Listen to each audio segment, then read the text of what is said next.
જૂનાગઢમાંથી એક અત્યંત ચોંકાવનારી અને હૃદય કંપાવી દે તેવી ઘટના સામે આવી છે। ગત તારીખ 15 મેના રોજ અસલમભાઈને માહિતી મળી હતી કે તેમની કાર શોરૂમમાં હોવાના બદલે ભવનાથ રોડ પર કોઈ અજાણ્યો શખ્સ ચલાવી રહ્યો છે।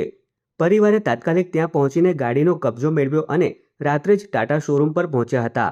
પરંતુ શોરૂમના મેનેજરે જવાબદારી લેવાને બદલે તમારે જે કરવું હોય તે કરો તેવો ઉદ્ધત જવાબ આપતા અસલમભાઈને ત્યાં જ ગભરામણ થઈ ગઈ અને હાર્ટ એટેક આવી ગયો હતો।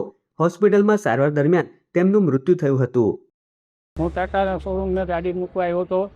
ગાડી મૂકી લેતા સર્વિસ કામ માટેની ત્યાં 15 દિવસનું કીધું હતું ને એ ગાડી મને 7 દિવસ પછી ભવનાથ રોડ ઉપર તિલવણી પાસે રાત્રે 9:30 થઈ અહીંથી નીકળેલી 12:30 વાગે મેં ગાડીનો કબજો મેળવેલો।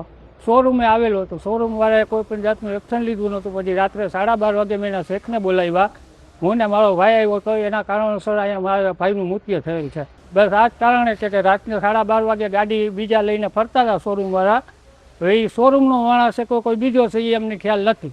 પોલીસ ફરિયાદ કરેલી છે પણ પોલીસે હજી કોઈ પણ જાતનું એક્શન લીધું નથી। આ 10 દિવસ થયા ફરિયાદ કરી છે ને। આ ઘટનામાં ચોંકાવનારી વાત એ છે કે ટાટા શોરૂમના કર્મચારી સાગર કાપડિયાએ સ્વીકાર્યું છે કે તેમના જ એક કોન્ટ્રાક્ટરના માણસ પરવેશ બલોચે રાત્રે કોઈના પણ કહ્યા વગર ગાડી બહાર કાઢી હતી અને આમાં શોરૂમની ચૂક થઈ ગઈ છે। તો બીજી તરફ ઘટનાના 14 દિવસ વીતી ગયા હોવા છતાં જૂનાગઢ બી ડિવિઝન પોલીસે હજુ સુધી કોઈ નક્કર કાર્યવાહી ન કરતા મૃતકની અંતિમ વિધિ પતાવીને ન્યાયની માંગ સાથે પરિવાર ફરી પોલીસ સ્ટેશને પહોંચ્યો છે। અને મારે ત્યાં ભાઈની ગાડી સર્વિસમાં મૂકેલી હતી, જે 7/5/2026ના રોજ મૂકેલી હતી, જે સર્વિસ કામ અને બોડી કલર કામ કરવા માટે મૂકેલી હતી। જે ઘટનામાં 14/5 અમારા અહીંયા કોન્ટ્રાક્ટર તરીકે કામ કરતા એના માણસ પરવેશભાઈ મૃત તરફથી આ બનાવ બનેલો છે। જે ગાડી લઈ એને રાત્રે 9:30ની આસપાસ ગાડી લઈને અહીંથી નીકળી ગયેલ છે, જે કોઈને જાણ હતી નહીં।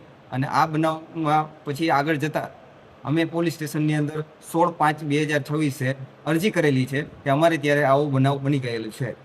તમારું શું કામ હોય?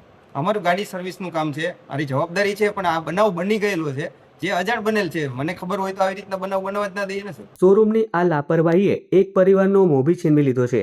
હવે જોવાનું એ રહેશે કે પોલીસ આ મામલે ક્યારે ગુનો નોંધીને પરિવારને ન્યાય અપાવે છે।